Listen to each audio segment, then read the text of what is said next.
वि- विपक्ष का काम है, वो मान लेगा प्रधानमंत्री मोदी जी को, तो उनके पास जो 40-50 सीटें बची हैं या उनके पास कुछ जमीनें बची हैं वो भी खत्म हो जाएगी। उनको कल ही के भाषण के बाद हम देखे बाहर चर्चा कर रहे थे कि अब बिहार गया हाथ से, अब उत्तर प्रदेश का चुनाव गया, अब बंगाल गया।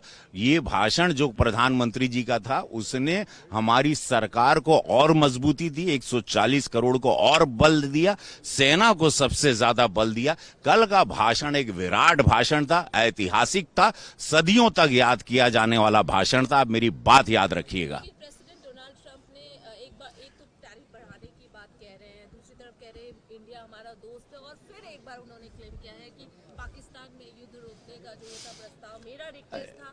कल हमको ट्रम्प बाबू की बात का कोनो पता नहीं, मुझे अपने प्रधानमंत्री की बात पर विश्वास है। उन्होंने कहा किसी भी विदेश के नेता ने, हमको विदेशी नेता ने फोन नहीं किया। 1 घंटा आया था उनके वहां के वाइस प्रेसिडेंट का, 1 घंटा फोन नहीं उठा पाए, लेकिन मुझे किसी नेता का फोन नहीं आया। हम उसी बात को अटल मानते हैं। ट्रम्प वहां क्या बोलते हैं, हम ट्रम्प पर क्या बयानबाजी करें और उनकी बातों का असर मुझ पर क्या होगा। मैं अपने नेता की बातों को सत्य मानता हूं, क्योंकि उनका सत्य मैं यहां भारत में रह के देख रहा हूं, कैसे मारे हैं, कैसे भारतीय आत्मनिर्भर भारत हथियार से मारे हैं पाकिस्तान को, और कैसे पाकिस्तान कांपा है वो देखा है।